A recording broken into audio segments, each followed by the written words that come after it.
Kayak gini loh di daerah gue tunjukin ini buat contoh itu BCS. Itu kan di tribun gila banget Brigatanya Sleman. Itu kan di tribun mereka gila banget nyalain flare dan lain-lain. Dia apa kaget gitu karena culture-nya mereka nggak kayak gitu. Tottenham sekarang itu punya kekuatan finansial yang 5 kali lipat dari Newcastle plus stadion baru. Sekarang stadion nih. ini juga penting.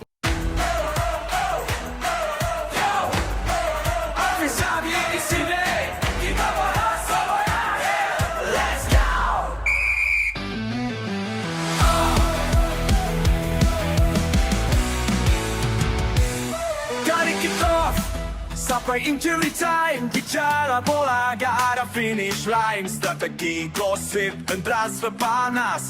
Tipu Fluid akhir semua dibahas. Tsunami saat tribun berkobar. Artis ini cara gada yang hambar. Sumpah bola sampai hari terakhir. Dengar podcast ini jangan sampai minggir. Fluid, bahas bola sampai akhir. Wih, ini Crystal Palace juara, Newcastle juga juara. Cuma ada yang ngerayain nggak di Indonesia ya? Kira-kira kalau klub-klub yang underground, klub-klub kalau gue bilang sih kayak Crystal mah middle gitu. Sombong amat. Wih, ada hem apa nih? Kenapa tuh? Apa kabar? Ada dong fansnya. Newcastle. Iya dong. Berarti apa? Santiago Munez. Santiago Munez. Santiago Munez. Jadi tahunnya burung memang. Tahunnya burung. Iya kan, si Crystal Palace, si Newcastle, Liverpool, Spurs. dan Spurs. Spurs bukan burung, tapi apa? Unggas. Iya, nah, katanya unggas soal tahunnya unggas, bukan tahunnya Halo Bang burung. Firzi Idris. Halo. Tepuk tangan teman-teman. Halo. Sekali lagi, Terima kasih selamat udah datang. mengundang, Apip. Terima Ya, kasih. terima kasih. Bang Firzi, kita ngobrol-ngobrol Ya, Newcastle siap. tentang dunia sepak bola lagi ya. Betul. Kita opening dulu sebentar ini. Selamat datang lagi teman-teman di Fluid Akhir yang ngomongin sepak bola sampai hari akhir. Ya buat teman-teman yang di medsos boleh langsung nonton di Dance TV dan YouTube Dance TV Fluid Akhir. Tapi kali ini seru banget pasti. Sering lagi FYP, sering lagi kita dapat insight-insight yang luar biasa karena bintang tamunya adalah ketika sepak bola sedang diperbincangkan, apakah ini offside, apakah ini handsball, apakah ini permainan pragmatis atau attacking football. Orang ini tidak pernah ikut arus. Orang ini tidak pernah melawan arus karena dia adalah arusnya. Dia adalah penulis. Dia adalah jurnalis sepak bola yang tidak buta akan sepak bola. Beri sambutan yang meriah untuk Firzi Idris. Thank you, Beb. Antum ya? Mana, Beb? Dari lorong meja redaksi sampai lorong Etihad dan Newcastle. Sampai lorong manapun ya. Yoi. Teladan nggak pernah juga Nggak ada. stadion.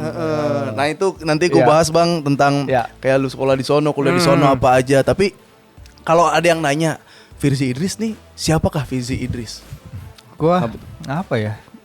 Just seorang jurnalis biasa yang berusaha berusaha memberi di tengah ya, berdiri di tengah, memberikan pandangan objektif terhadap berbagai macam isu di sepak bola. Kan banyak sekali ya isu yang lagi berkembang di tanah air, timnas terutama, tapi juga di luar. Soalnya sepak bola ya mau bagaimanapun tetap number one sport ya di kita ya. Pasti kan banyak juga yang bergantung ke sepak bola juga, penikmatnya banyak, dan ya harapannya kita bukan lagi jadi negara penikmat sepak bola terus-terusan ya, bukan hanya penonton tapi kita juga bisa jadi negara partisipan di sepak bola ya, dengan timnas juga harapannya lolos ke Piala Dunia dan tim-tim kita main lebih baik juga di antar klub Asia, jadi seperti itu. Kan langsung dapat potongan TikTok semenit itu. Langsung dapat advice lagi kan, mudah-mudahan Advice. bukan cuma medianya dan orang-orang yang bahas bolanya yang bagus, tapi sepak bolanya juga bagus. Nah, ini seru nih yang bikin sebenarnya aku juga penasaran ya. Ada orang yang ngefans sama bukan klub Big Five, sama orang-orang yang banyak pemain apa ya ikonik-ikoniknya gitu. Pas lu ngefans sama Newcastle, Bang. Mas gua lu ngefans karena sama apanya yang bikin lu ngefans sama Newcastle? Sebenarnya sih kalau awalnya gue suka ya pasti mereka lagi naik ya, seperti Oke. wajarnya anak-anak zaman Dia lagi- sekarang. Kalau suka siapa yang lagi naik kan problemnya adalah lu bisa bertahan nggak suka sama tim itu apa nggak. Misalnya timnya jadi bapuk kan banyak yang pindah kereta tuh. Cuman gue sih udah kepalang tanggung aja jadi. Berarti pas lagi siapa tuh di situ Bang? Shearer. Tahun 95 benar. 95 96 itu ada Shearer, Ferdinand, Peter Beardsley, David Batty, Ginola, Philip Albert. Waktu itu sempat menang 5-0 lawan Man United, dan seperti teman-teman gue lain di Indotune Army ya banyak dari kita yang meeting point suka Newcastle lah di sana gitu. Nah, yang membedakan kan setelah sekian lama ini tahan gak sih lo lihat tim ini degradasi 2 kali, tim ini mainnya sama Steve Bruce numpuk 5 back tapi kalah 5-0 lawan Man City, dihajar gol Xabi Alonso Liverpool dari tengah lapangan, ya lo inget tuh gol itu kan, Wayne Rooney golnya volley itu kan ya nyakitin Kesiksa banget banget itu, kesiksa banget. Degradasi lah lu kalau udah pernah nonton tim lo degradasi lu udah bener-bener tahan fans segala. sejati tuh kalau masih didukung tetap ya kalau degradasi. Iya, 2 kali lagi anjir, mending sekali doang Pep, 2 kali anjir. Nah, maksud gua apanya lagi selain tim, apalagi yang bikin kayak misalkan gua awal Barcelona suka permainannya dulu. Permainannya, tapi gua pelajarin lagi, wah ini filosofinya gua banget nih. Negara-negara politisnya tuh gue banget. Ada gak gitu gitu? Katalannya kan gitu, Tamburan tuh. Oke gitu. Kan? Gue deket loh sama Petamburan kantor gue. Iya, Palmerah ya. Oh gitu. Apa yang bikin kayak semakin gue cinta nih emang. Udah gue Newcastle mau didegradasi kayak mau diapain kayak. Nggak ada yang spesifik lo sih. Maksudnya secara filosofi juga apa Newcastle kan nggak mainnya juga nggak sebagus itu, sama Steve McLaren juga ancur-ancuran, sama Ruud Gullit lebih lagi ketika itu tahun 99. Berarti lu cukup seneng lagi pas ketika Owen masuk. Dyer. Senengnya itu ketika Sir Bobby Robson balik. Jadi ketika itu jadi kan timnya Kevin Keegan yang awalnya gue suka tuh kan langsung dirombak abis tuh sama Kenny Dalglish. Kenny Dalglish mantan Liverpool, tapi dia datanginnya pemain-pemain tuir semua yang dia kenal, John Barnes, Ian Rush. Lu tahu nggak? Ian Rush masih tahu, Liverpool kan. Iya, Liverpool ya. Nah, habis itu tim itu hancur, tim itu gagal berkali-kali sampai di bawah Ruud Gullit, kalah sama Sunderland 1-3 gitu apa segala. Sunderland tuh rival, pokoknya rival paling katrok lah. Tapi gue seneng mereka balik lagi ke Premier League tahun depan nih, karena udah saatnya Sunderland balik ke Premier League setelah 2017. Nah, ketika itu ya Sir Bobby Robson balik tahun 99 kalau nggak salah. Baru 4 tahun gue. Gue juga enggak sih, udah kan dari sono. Ya udah cerita ya. Dan ketika dia balik, anjir tuh kayak Sir Bobby Robson tuh dari kota itu ya, dari kota Newcastle, dan dia baru ngelatih Barcelona, dia pernah ngelatih Barcelona juga, ngelatih timnas Inggris, dan ketika dia balik mang levelnya Newcastle naik banget, balik ke Liga Champions. Makanya tadi gua ngobrol soal Newcastle Barcelona tahun 2004 apa 2003 gitu. Pokoknya main di Camp Nou, tapi gue backnya Newcastle waktu itu Titus Bramble lah ya, pokoknya aneh banget lah. Kayaknya waktu itu Barca menang apa seri ya 3-3, lupa gue. Giovanni itu Giovanni bukan Hernando Santos kan, ada lagi bukan Giovanni Brazil. Nah ya udah di situ dia orang ya lokal juga, dan Newcastle balik main ke Liga Champions, main WE sama Newcastle waktu itu enak banget, ada Lauren Robert, ada Kieran Dyer, kenceng banget, Craig Bellamy, itu kenceng banget, jadi nggak malu juga di rental waktu itu main Newcastle. Backnya si Osi di situ kan dulu kan? Osi di situ. Lu tahu Osi si O'Brien, O'Brien.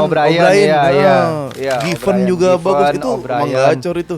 Parker, Celestin Babayaro, iya, ada di sana, betul. Jadi itu mantep di sana lah. Gua akhirnya ya udahlah, emang udah suka, dan sejak itu ya mau mereka degradasi apa ya udah lanjut aja. Ini emang kalau ditanya ada alasan filosofi lain yang bikin suka sama Newcastle nggak ada, berarti emang udah nih tipe cowok setia aja sih. Tipe cowok setia.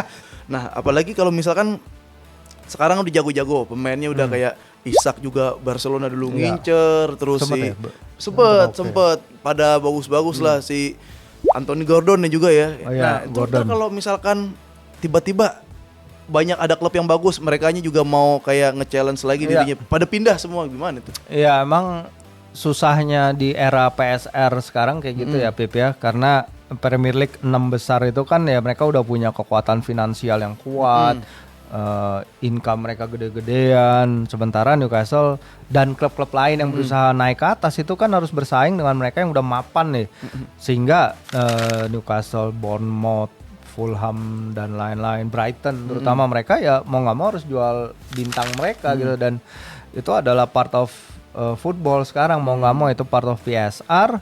Dan ya kita belum nggak bisa nyampe level kayak Man United gitu yang peringkat 15 nggak ada Europe tapi beli Mateus Cunha 60 kan gila banget, dapat duit dari mana? Karena ya mungkin selama bertahun-tahun belakang mereka income bisnisnya gede banget. Newcastle terutama sejak diambil sama Mike Ashley, ownernya tuh tahun 2008, kekuatan finansialnya tuh lebih kuat dari Tottenham. Tapi begitu Mike Ashley datang, selama 14 tahun stagnan, nggak ada sama sekali peningkatan di commercial powernya tim itu, karena mereka jualin banyak space buat billboard itu buat perusahaan Mike Ashley sendiri, dan dia nggak bayar tuh, lo ngerti kan kalau itu nggak dibayar. Tadi baru cerita. Ular. Nah, si Tottenham sekarang itu punya kekuatan finansial yang 5 kali lipat dari Newcastle plus stadion baru. Sekarang stadion ini juga penting, iya. Karena ya stadion Newcastle nggak kecil sih, 50.000, tapi dengan demand kota itu, dan gue ngerasain sendiri bagaimana kota itu bergerak ngelilingin Newcastle. Jadi Newcastle kalah, besoknya bete itu orang-orang lihat di jalanan, bete, mukanya sendu. Iya. Dan itu literally beneran. Kalau Newcastle seneng, pestanya tuh bisa sampai malam, dan mereka benar-benar party hard di sana tuh. Luar biasa banget orang-orang di sana. Jadi kelihatan banget itu bisa menuhin stadion 70.000 itu bisa. Makanya si PIF itu kan yang punya Newcastle pingin pindahin stadion ke nggak jauh dari situ untuk meningkatkan kapasitas. Tapi ya itu selama financial income mereka belum sebanding dengan klub-klub 6 besar, Newcastle akan kesulitan bersaing, sehingga ya mau nggak mau harus ngelepas pemain untuk dapetin pemain lain. Itu bukannya duit banyak ya dari? Nah itu duit banyak dari Arab, bener. Duit banyak, ownernya adalah owner dengan mungkin berkali-kali lipat ya jumlah kekayaannya dari yang lain. Tapi ya kalau nggak bisa spend kan nggak ini. Kita kan ada peraturannya tuh PSR. Kalau misalnya Everton sama Nottingham Forest kemarin kan ngelanggar PSR itu, mereka kurang 6 poin, kurang 5 poin. Nah kalau Newcastle sejauh ini ya berusaha menaati aturan itu, tapi ya akhirnya pergerakannya emang terbatas. Tapi ya dengan sekarang peraturannya ya mereka mau nggak mau harus menjaga dari nggak boleh spending lebih dari 115 sampai 105 juta itu dalam 3 musim gitu. Berarti gitu. Belum tentu bisa jadi PSG-nya Premier League ya. Nggak bisa kayaknya. Tonali kan waktu habis pas kasus kan yang ngecengin banyak, yang support ada, yang ngecengin juga banyak. Kok dia bisa cepat bounce back gitu abis ngapain? Nah itu juga berkat Eddie Howe ya, karena kan nggak mudah ya lu punya pemain yang setahun gitu, lu nggak boleh main, latihan pun nggak boleh. Iya, bisa hilang. Lu nggak boleh hilang sama sekali, dan itu kan nggak easy ya, maksudnya. Lu sendiri nih, ya lu kan pernah ada di klub dan nggak main. Iya itu. Lu lihat teman-teman lu latihan, lu sama-sama kerja keras di latihan, tapi mereka bisa ke lapangan, lu di pinggir, di tribun kan lu. Iya. Abis itu, it's not easy. Nah makanya ini kredit bagi Eddie Howe sebenarnya, bagaimana dia menjaga moralnya si Tonali agar nggak drop, dan terutama sekali nggak drop dan nggak lari lagi ke judi gitu ya. Dan dia benar-benar menjaga. Tonali juga bilang, berkat Eddie Howe saya menemukan kembali my hunger, apa yang saya hilang selama setahun, dan saya ingin membuat keadaan lebih baik lagi gitu. Jadi memang peran pelatih sih penting sih di sini. Iya. Sepenting si siapa? Luis Enrique di Paris Saint-Germain. Iya, itu mengubah mentalitasnya itu. Betul. Nah makanya kemarin kan ramai juga tuh ketika gue bilang money is not everything kan. Ternyata orang-orang bilang, ya emang gimana money not everything, orang squadnya Paris mahal kok kayak gitu. Paling mahal dia di dunia sekarang. 50 juta. Iya tapi kan kalau lu bandingin dengan Paris SG ketika punya Neymar, Mbappe, Messi, dan juga mundur lagi ke belakang Zlatan dan lain-lain. itu mereka gagal semua di Liga Champions. Itu betul. gagal, gak bisa mereka Pastore apa segala itu bahkan gak bisa nyampe ke titik di mana mereka sama Desire Doué, siapa yang kenal Desire Doué, sama Bradley Barcola, sama Vitinha dibelinya juga release clause doang 30 juta. Tapi pelatih itu sih Luis Enrique itu sih dia membawa perubahan mindset, membawa perubahan filosofi sepak bola, dan dia membawa mentalitas bahwa ini tim loh, nggak bisa lo main sendiri-sendiri. Ini tim, kalau lo nggak bisa ikut, lo cabut ya kayak Mbappe, kan akhirnya dibuang percuma. Guys, sebentar dulu guys. Nih buat kalian yang mau beli merchandise atau pernak-pernik tentang sepak bola nih yang keren-keren di sini, apa aja ada ya? Langsung aja check out di link di sini nih. Oke? Mantap. Itu dia. Maksudnya apakah mungkin juga salah satu faktornya tuh karena nggak ada Mbappe, kan Mbappe bisa dibilang sentral, Mbappe sentral iya, pas ada Mbappe Mbappe. sentris, Iya, benar. Mbappe sentris. Dan itu kan viral kan yang dia keramasin si Mbappe itu kan yang di ruang analis itu kan. Ya lu you're a god gitu kan kata dia kan. Lu ada dewa nih kalau nyerang nih, tapi kalau bertahan lu harus bantu tim. Dan lu lihat kemarin tuh si Dembele gila, si Sommer nggak dikasih sama sekali waktu. Dan itu yang nggak bisa dilakukan Mbappe. Dan gue ya jadi bertanya-tanya apakah sekarang eranya super bintang yang ego yang nggak bisa bertahan itu apa udah habis ya? Apa udah diganti sekarang dengan era ya lu mungkin bintang tapi nggak dalam takaran kayak level berikutnya gitu. Mungkin ya lu kerja sebagai tim gitu. Kolektif aja kolektif, lu harus bersedia berkorban untuk tim. Ya mungkin udah nggak ada lagi yang kayak Ronaldo, kayak Mbappe dan lain-lain. Sekarang ya semua harus bekerja sebagai satu unit gitu. Mau kerja keras itu dia. Seru yang seru setiap setiap momen, setiap tahun demi tahun tuh pasti ada kayak evolusi baru, perkembangan baru, lu main pressing atau apa. Berarti tuh bener tuh ya ada kemungkinan pemain yang bintang tapi mega bintang. Itu malah jadi kayak ganjelan buat tim ya. Malah jadi ganjelan buat tim dan mereka semua numpuk di Real Madrid. Iya kan lu seneng dong lo. Iya. Ke ini dulu Bang, PSG Bang. Kalau lu ngelihat final kemarin dah, final ideal gak? Final ideal enggak sih, karena sebenarnya gini ya, final ideal dalam arti bahwa itu adalah dua kontra strategi. Betul. Iya, itu mungkin idealnya dalam satu sisi. Karena kita bisa melihat seharusnya tim yang jago bertahan mencoba menghadapi tim yang luar biasa dalam menyerang, yang bertahannya kurang. Nah, tapi pada prakteknya jauh banget dari itu. Prakteknya langsung jebol, prakteknya Inter sama sekali nggak punya jawaban akan intensitas dan kerja kolektif dan rotational system yang Paris punya, sehingga ya ini tim kelihatan kayak tim pade-pade, tim tua-tua semua, kayak kelihatan mereka kayak 36 tahun. Sebenarnya lawan Barcelona, Mkhitaryan kalau nggak salah dia cover the most distance deh di pertandingan leg pertama atau leg kedua ya. Dan usianya 36 ketika itu. Keren juga nih 36 tahun masih bisa cover distance kayak gini ya. Tapi ketika lawan PSG kelihatan dia 36 tahun. Vitinha lari ngelewatin lini tengah itu kan gampang banget tuh untuk golnya si Doué yang pertama.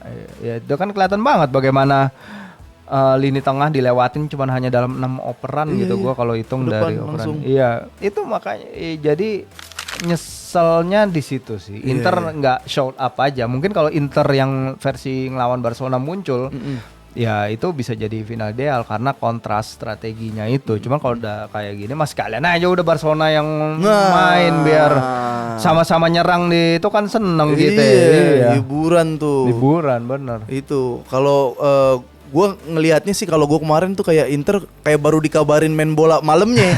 Ya kan kayak Inter besok final. Iya ini kita ada yang lagi begadang gitu terus baru bangun paginya main bola. Iya kayak gitu emang kelihatan capek ya. Betul. Kelihatan padahal udah istirahatin pas lawan Como malah jadinya out of tune apa sih, out of sinkron, nggak panas sinkron, kacau. Tapi ya kelihatan sih mereka itu pertandingan, mungkin mereka 58 pertandingan kali sekarang, dan itu akhirnya ya untuk tim seusia mereka dengan investasi yang minim ya akhirnya hasilnya kelihatan gitu. Hasilnya begitu. Iya dan mungkin kenapa Barcelona lawan Inter saat itu Internya jago, kan dua leg mainnya. Inter masih mikir dua leg kali di final. Makanya gue bilang kalau final 5-0 mah lo harus minta maaf sama sepak bola sih kan. Harus minta maaf sama seluruh pecinta sepak bola yang udah begadang. Emang gak ada yang nyuruh, cuman kan masa final gak ditonton. 5-0 kayak kartu merah 4 orang. Kalau udah 5-0 mah Paris Saint-Germain. Nah, dua Bang. Kalau tadi orang-orang gue bisa dikit ngebanggain gue nonton Doe di Olimpiade. Dia awal muncul di situ. Nonton. Itu udah gue nge-tweet kayak buset nih ngebombardir dari semifinal ngebombardir lawan sampai final lawan Spanyol. Ini orang memang beda sendiri nih gitu. Cuman Yamal nggak main, ada Kubarsi karena Yamal tuh di 17 baru main ya. Enggak, Yamal itu abis dari Euro. Yang mana nih? Oh enggak, Olimpiade pas kecil. 2024. Enggak, urutannya. Olimpiade urutannya kapan? kan Yamal dulu di U17. Di U17 ya. Baru habis itu Olimpiade, habis itu Euro. Gue udah tahu nih Due gacor nih. Dan dia juga ngefans sama si Neymar. Nah, tapi lu bisa ngelihat gini enggak, Bang? Yamal kan awal mula dibandingin sama Endrick. Endrick Madrid. Iya. Serius loh. Begitu di media sosial.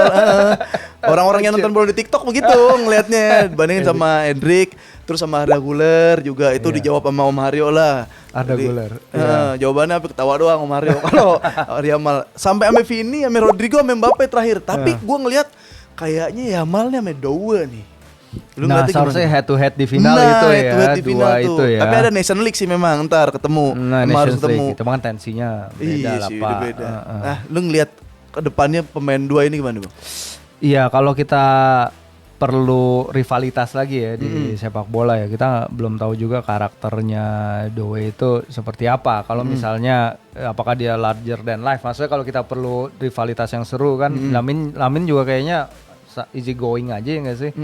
Iya, kalau secara skill sih pasti dua-duanya super ya. Kita tahu apa yang mereka udah tunjukin dalam usia mereka sangat muda dan apa yang Due kan berasal dari akademi yang sama ya kayak si Ousmane Dembele ya, si di Rennes itu. Dan emang akademi yang sangat populer di Prancis, Wiltord kalau nggak salah dari sana juga. Dan ya gue pengen lihat ke depannya ini bisa jadi rivalitas baru ya karena Eropa masih mencari lah. Tadinya kita kira kan ya Mbappe Haaland, tapi Mbappe Haaland juga kayak apinya kurang gitu. Itu apinya kurang. Manchester City juga lagi kayak gitu. Haalandnya juga tiba-tiba kendor ya. Kita perlu dua pemain yang sama-sama hebat yang bisa nyalain lagi lah si Champions League karena ya Champions League itu ya seharusnya ajangnya mereka ini untuk tampil. Cuman ya kalau Due mungkin harus pindah dulu kali ya dari Madrid sih. Madrid. Emang cocok.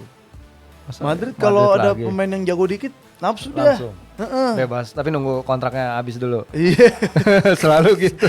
Anjing enak banget datengin pemain bebas. Emang harus ketemu sih ya. Kalau Ballon d'Or kan tadi kita bahas ya. Betul, kalau Ballon d'Or siapa dulu ketika Messi sama Ronaldo merebutkan Ballon d'Or, itu enak nge-compare-nya karena ada El Clasico yang bikin dia ketemu gitu. Kalau sekarang kan compare Rapinya sama Dembele, misalkan Yamal sama Due, mereka nggak ketemu. Cuman statistik individual yang nggak ketemu lah. Iya nggak ketemu. Agak susah tuh di situ tuh. Dan Liga Prancis juga. Iya kan susah kan. Udah Paris juara unggul 19 poin loh. Iya udah. Liga Tani itu sebenarnya. Sekarang kita ke Real Madrid kali Bang. Ya. Real Madrid baru aja datengin Alonso udah pasti dan tren Alexander-Arnold back juga ya. Huijsen, baca gimana sih Huijsen tuh? Pronounce-nya Huijsen aja biasa ya. Huijsen. Nah, itu orang-orang yang kira-kira udah sesuai kebutuhan atau keinginan Alonso atau egonya dari Madrid aja kayak, nih beli, ini jago beli gimana? Ya kalau si Madrid pasti ada diskusi ya dengan pelatih yang baru siapapun yang datang, tapi kita lihat di sini memang ini adalah kesempatannya dari Perez untuk melihat ya Perez kan tipe pemilik yang gerak sendiri ya mau lu ngikut gue pokoknya mau nggak gitu dan dia harus jalanin tim itu gitu nih gue punya tim ini gue mau datengin ini dah lu jalanin dah gitu. Nah kalau emang kita lihat tren ya kesempatannya besar di sana dan ada Bellingham di sana pasti kan dia ada teman dari Inggris adaptasinya akan lebih mudah dan Bellingham juga berapa kali terlihat kan kayak ya datang dah Iya, gitu, teman-teman, nyoba-nyoba lah temen. Dan Real Madrid emang perlu kreativitas itu sih kalau gue bilang dari lini belakang, karena sejak Kroos pergi mereka nggak punya pemain yang bisa ngasih umpan-umpan diagonal, umpan-umpan lambung seperti dia lagi gitu. Dan itu yang kita tahu Trent bisa lakukan itu. Dan berapa kali gue nonton Real Madrid, peran Valverde kalau dia main di bek kanan itu dia besar juga dalam memberikan umpan-umpan yang killer pass itulah, sehingga dia pasti butuh itu. Nah kalau Huijsen kan emang kesempatannya ada ya, itu kalau nggak salah release clause ya dia jual ya, iya release clause ya. Dan dia adalah back timnas Spanyol, walaupun memang riskan sih hanya berdasarkan 1 tahun pengalaman di Premier League, tapi kan kita tahu Real Madrid selalu nggak takut ya datengin back-back muda. Rafael Varane 18 tahun datang dari Lens, banyak lagi contohnya, dan ya selama dia bebas cedera dan lain-lain sih seharusnya bisa jadi pemain bagus ke depannya. Tapi kalau Alonso gitu udah 3 back tuh, main 3 back. Ya katanya dia mau main 3 back sih. Kalau gua baca-baca ya, dia mau main 3 back, tapi ya di sini kan kita lihat nih Trent main di wing back ya. Kalau dulu di Inggris kan sempat jadi polemik juga tuh, bisa nggak sih dia main wing back? Tapi mungkin cocok. Dan kalau kita lihat gol-golnya Leverkusen itu emang majority of play-nya itu, majority of sumber gol mereka tuh emang datang dari wingback mereka. Alex Grimaldo terutama di sisi kiri. La Masia tuh. Grimaldo. La Masia. Keren juga tuh. Tapi dia main kalau nggak salah dengan tumpuan juga di depan. Nah ini kan yang Real Madrid. Ini kita lihat sih. Bukannya sebenarnya exciting karena dia ada arena untuk uji coba nih di Piala Dunia antar klub kan. Dia ada arena untuk, karena ini sistem yang sangat berbeda kan dari apa yang Ancelotti punya. Mau nggak tuh pemain semua udah langsung antitesisnya itu. Iya, langsung dari 4-3-3 ya atau nah kan kemarin 4-3-3, sebelumnya 4-4-2 diamond. Sekarang langsung 3-4-3. Jadi dalam 3 tahun pemain Madrid tuh harus adaptasi ke 3 formasi berbeda. Ya gitulah kalau tim nggak ada karakternya kan emang ganti pelatih tergantung. Tahu deh yang ada filosofi main anjir. Tapi buat gua Alonso kalau emang mau lawan Barcelona ya jangan 3 back dikit. 10 back aja jebol Madrid kalau lawan Barcelona mah, banyakin backnya, tambahin pemainnya. Tapi gue mau ini Bang, ini karena mumpung kedatangan jurnalis juga, pandit juga. Sekarang iklim media sosial, iklim jurnalisme, iklim media-media tentang sepak bola. Kalau baru-baru ini, dulu kan orang ditakutkan atau geger sama gempuran AI Bang. AI itu yang mengancam guru katanya. AI juga lebih pintar dari manusia, bahkan para pekerja banyak yang ke PHK gara-gara udah bisa dikerjakan sama AI. Betul. Sekarang udah masuk ke dunia jurnalis atau media nih Bang, media-media bola. Banyak akun-akun di media sosial, di TikTok, di Instagram itu dia ngupload video, bikin berita itu berdasarkan AI aja. Bikin skripnya juga dari AI. Bahkan sampai orang ada yang muji kayak ini skripnya bagus banget gitu kan. Padahal tuh AI, pas gue lihat di skrip AI nih, lu AI banget.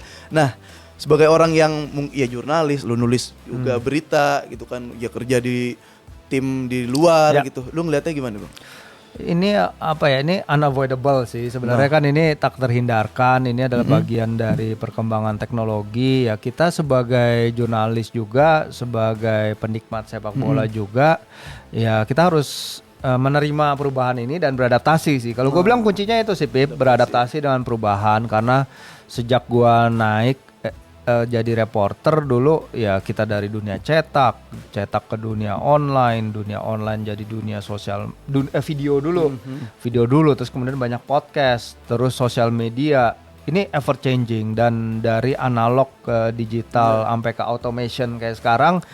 Ini kita udah ngerasain nih masing-masing. Kalau dari generasi gua ya udah 3 dunia berbeda lah yang dijalani. Dan ini kita juga memakai AI untuk bekerja tapi otaknya tetap di sini ya.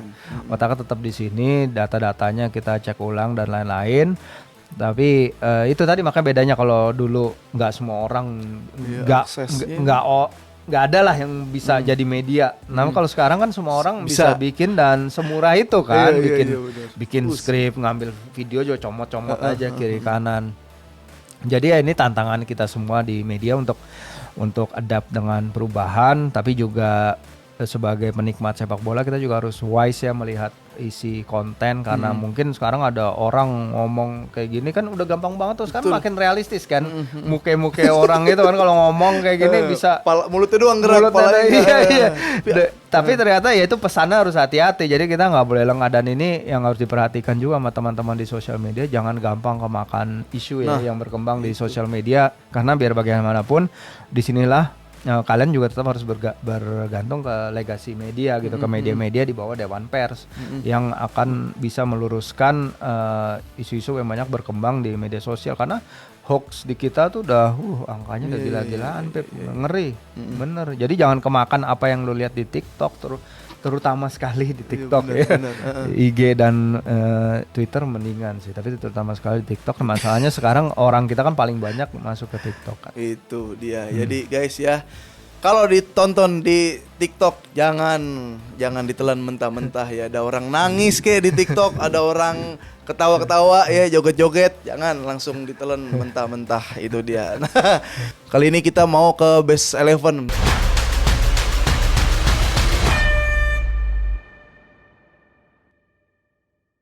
Jadi Bang Firzi, ini kita Best 11 formasi terserah, pemainnya juga sepanjang masa nih. Sepanjang masa Premier League mau Newcastle terserah yang favorit lu aja lah Bang. Nanti kaptennya siapa sama pelatihnya apa? Formasinya berapa boleh? Formasi ini dari semua ya. Kiper nggak ada kiper? Kiper dulu boleh. Kiper Given nih kayaknya nih. Enggak, Van der Sar. Formasi 4-4-2 lah biar klasik. Kiper Van der Sar pasti. Suka banget gua Van der Sar. Given enggak Given? Kalah Sar A-nya 1. Iya, Kalah gua karena gua gede itu gua pas kecil nontonnya Ajax. Gua suka banget Ajax dari tahun ke tahun. Back kiri tengah pasti Paulo Montero. Frank de Boer, sorry. Iya. Frank de Boer. Nah, Frank de Boer sama Paulo Montero nih mepet-mepet karena gua juga orang Calcio. Dulu kan gua suka Liga Italia pastilah karena siapa sih yang nggak suka Liga Italia pada masanya masih ada bek tengah Cannavaro pasti. Oh ini iya. Centrocampo Liga Italia nih Centrocampo. Back ada Ballon d'Or ya. Ballon d'Or. Iya Ballon d'Or kan ya. Italia juara dunia ya. Italia juara dunia. Kalau kiri sih pasti Roberto Carlos sih. Pasti. Yang di Inter apa yang Madrid? Anjing masa di Inter. Inter lagi kali. Bek kanan siapa ya? Oh boleh dah tuh masukin aja Livramento ya. Karena lagi nggak kepikiran nih. Kalau tengah itu depan dulu satu kan pasti Shearer. Pasti dong. Oh tengah satu ini gua pribadi ya karena gua suka banget nih pemain mungkin orang lain nggak tahu atau nggak suka tapi David Batty. Gua suka banget. Pasti nggak tahu kan lo? Nggak tahu. Bentley gue tahu Bentley. Bentley tahu. Kanan siapa ya? Dyer, Scott. Kiri sebenarnya kalau winger kiri terbaik yang mungkin gua pernah nonton tetap Ryan Giggs. Iya. Walaupun Overmars mirip-mirip tapi gua suka Ryan Giggs. Tengah itu Tonali deh. Biar ada perwakilan dari tim sekarang. Iya. Nah, sayap kanan siapa, Pip? Sayap kanan Serie A siapa dulu ini? Oh, Serie A. Siapa ya? Del Vecchio. Del Vecchio. kurang. Nedved boleh lah Nedved. Ballon d'Or. Alan Shearer sama sampingnya nih. Ronaldo 9 pasti sih udah gampang. R9 iya. Berarti yang masih main ini Tonali aja. Livramento. Masa Livramento siapa ya? Iya makanya. Boleh mau diganti boleh yang lebih siapa Spanyol yang jago sekarang? Dulu Spanyol jago. Puyol lah di situ. Spanyol zaman juara 2008 2010. Puyol kanan. Prancis kelemahannya selalu dulu bekan. Turam. Situ Lilian Turam iya. Situ Saknol dulu. Iya, Turam bisa juga bek kanan. Boleh deh. Iya, boleh dah. Gitu aja. Iya, udah. Susah emang lewatin itu. Turam Uji. Turam Bapak, Turam senior. Siap. Dah, fix. Kapten. Kasih dong. Cannavaro. Shearer dong. Gila, bukan. Lebih karismaan mana sih Shearer sama Cannavaro tuh? Shearer bawa Newcastle juara, enggak deh. Kirain bawa Newcastle juara. Enggak. Pelatih. Ini mau main nyerang apa bertahan nih kalau gini nih? Sir Bobby Robson. Oh, Udah iya. pasti.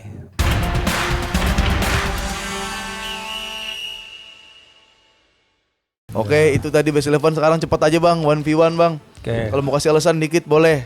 1v1. Yang pertama, nah lu Bruno dong. Guimaraes, Declan Buset. Rice. Dah jelas fix, nggak ada no debate. Iya. Ini Nggak- golin nggak 2 perlu Madrid. pakai alasan. Free nggak- kick, 1 nggak. game 2 free kick. Menangin trofi apa? Oh iya. Oke, next. Wah, Nuno Mendes, Alejandro Masa Balde. Baldenya ini sayang karena dia cedera. Benar. Sebenarnya kalau Nggak Balde main konsisten. terus dia lebih bagus dari dari Mendes. Tapi Mendes bagi gua ya karena penampilannya juga oke Mendes. Mau juga Mendes di. Iya. Mendes. Next. Waduh, apa itu? Eze Olise. Wah. Ini Olise gokil juga nih GA-nya nih. Iya, dia bagus. Kacau. Dan di Olimpiade dia juga bagus. Cuman karena Eze yang akhirnya stay dan bawa Crystal Palace juara trofi pertama sepanjang klub mereka, jadi Eze. Bagus. Alasannya mantep-mantep ya. Iya kan? Iya. Iya dong. Nggak bisa didebatin. Waduh. Duh. Kubarsi. Huijsen. Gue nonton Kubarsi ini berapa kali di Piala Dunia U17.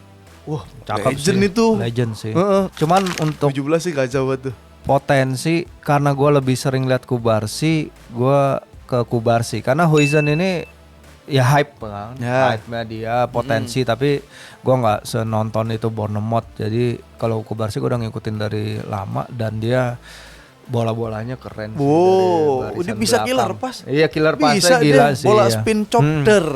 Iya makanya Kubarsi nih. Kubarsi. Kubarsi. Sorry, back Madrid ya. Pilih Kubarsi. Next. Trent Alexander-Arnold, Jules Kounde. Kounde. Wah, gila. Trent Arnold karena gue main fantasi Premier League dan dia sering banyak nyumbangin poin ke tim gue walaupun harganya mahal. Ah, nih Bellingham, McAllister. Jude sama Alexis. Ya Jude sih terutama tahun pertamanya ya. Kalau Alexis dia tepat guna dan dengan harga 35 juta dia bawa Liverpool juara juga bagus. Tapi kalau impactnya secara keseluruhan pasti Bellingham tahun pertama itu di Real Madrid nggak ada yang bisa nandingin sih jumlah golnya dia. Next. Nah, ini rapinya Muhammad Salah. Berat deh kalau ini. Iya, mirip-mirip nih. Untuk sheer impact deh, untuk dampak besar semusim kemarin, kalau konteksnya semusim kemarin, ya oke Salah bawa Liverpool juara, goals assist-nya tertinggi juga di timnya, dia jadi ikon. Tapi kan dia emang kita udah lihat dia seperti itu tuh selama 5 musim terakhir lah. Kalau Rafinha ini awal musim kan mau pergi ya ke Arab Saudi. Nah, Dia udah nggak story. pingin cabut, tapi dia udah ngerasa kayak, aduh gua juga nggak ada masa depan di sini.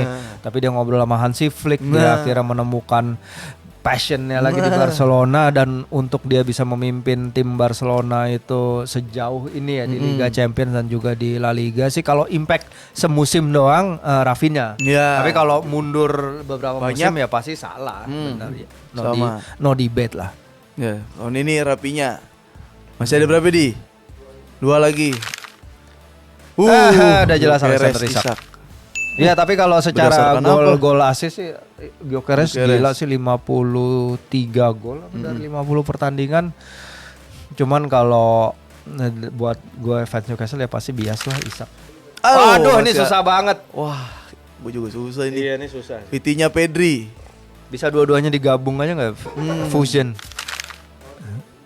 Pedri sih. Man of the match Iya. lebih banyak dari top scorer La Liga, dari Mbappe. Gendong pertandingan lebih banyak. Tapi Vitinha, Pedri ditarik, iya. Barcelona mati. Tapi Vitinha bawa PSG juara Bener Liga itu. Champion. Itu Iya. susah itu. Gue selalu suka Pedri sih. Setiap kali gue lihat Pedri main tuh ada aja yang bikin gue kagum sih. Masih Pedri sih. Walaupun Vitinha sorry ya, lu bawa PSG Liga Champions bagus tapi Pedri sih. Pedri. Iya Pedri pasti. Ahmed Dembele juga Pedri. Loh, tadi ya. Lamine Yamal. Lamin kali ya karena gol-golnya dia lebih eksplosif. Dia juga pernah bawa Spanyol juara Euro juga. Pemain muda terbaik. Pemain muda terbaik, goals, assist, mecahin segala rekor di Champions League, segala ini termuda segala tapi itu kalau termuda. pecahin rekor ini Due pemain termuda dalam final Yang 2 gol 1 assist. yang nyetak gol dan assist. Tapi pencetak gol termuda di final tahu dong? Wih, siapa? Pak Patrick. Patrick Kluivert. Iya. Final apa tuh? Final 95 dia turun dari bangku cadangan Barcelona. bikin Ajax menang 1-0 lawan Milan. Iya.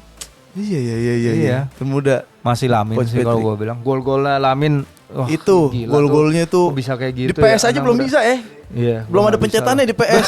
Bener. Belum ada pencetannya. FIFA aja. Ini gimana cara Yamal dulu bikin baru FIFA-nya. Secara FIFA-nya sistemnya bikin.